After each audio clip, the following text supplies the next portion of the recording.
Hello दोस्तों, प्रणाम, राधे राधे। कैसे, आशा करती हूँ आप लोग अच्छे होंगे। दोस्तों, एक 15 अगस्त का राष्ट्रगीत है गांधी जी के ऊपर, और आप लोगों को अच्छा लगेगा तो फॉलो करना, कमेंट में लिख के ज़रूर बताना कैसे लगा। धन्यवाद।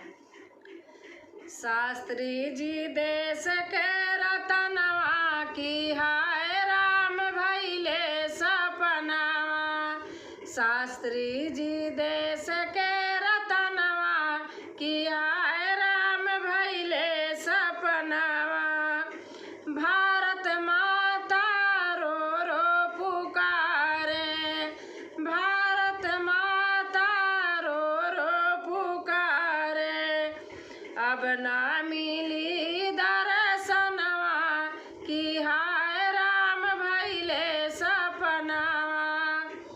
अब ना मिली दर्शनवा की हाय राम भइले सपनावा। शास्त्री जी देश के रतनवा की हाय राम भइले सपनावा। शास्त्री जी देश के रतनवा की हाय राम भइले सपनावा। जिस दिन नेता शोर मचावे, जिस दिन नेता शोर मचावे, धोखे माँ होइगा मरनवा की हाय राम भइले सपनावा। धोखे माँ होइगा मरनवा की हाय राम भइले सपनावा। शास्त्री जी देश के रतनवा की हाय राम भइले सपनावा। सन 1966 ईस्वी, सन 1966 ईस्वी जनवरी का महीनवा की हाय राम भइले सपनावा। शास्त्री जी देश के रतनवा की हाय राम भइले सपनावा। नवल मुखी नीर बहावे, धोखे माँ होइगा मरनवा की हाय राम भइले सपनावा। शास्त्री जी देश के रतनवा की हाय राम भइले सपनावा। हमरे सैया है देश के जवान सखी, गाँव के किसान सखीना। हमरे सैया है देश के जवान सखी, गाँव के किसान सखीना। करी कितना हम उनकर बखान सखी, गाँव के किसान सखीना। करी कितना हम उनकर बखान सखी, गाँव के किसान सखीना।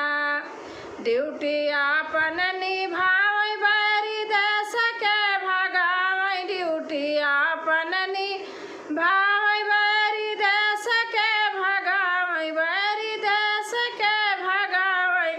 बाटै देशवा के उन पे गुमान सखी, गाँव के किसान सखीना। बाटै देशवा के उन पे गुमान सखी, गाँव के किसान सखीना। हमरे सैया है देश के जवान सखी, गाँव के किसान सखीना। हमरे सैया है देश के जवान सखी, गाँव के किसान सखीना। छुट्टी लैके घर आवे, हलवा खेत में चलावे, छुट्टी लैके घर आवे, हलवा खेत में चलावे। कभी बोवे गेहूँ, कभी बोवे धान सखी, गाँव के किसान सखीना। कभी बोवे गेहूँ, कभी बोवे धान सखी, गाँव के किसान सखीना। हमरे सैया है देश के जवान सखी, गाँव के किसान सखीना। हमरे सैया है देश के जवान सखी, गाँव के किसान सखीना। अगस्त 15 जो आवे देश आजादी मनावे, अगस्त 15 जो आवे देश आजादी मनावे।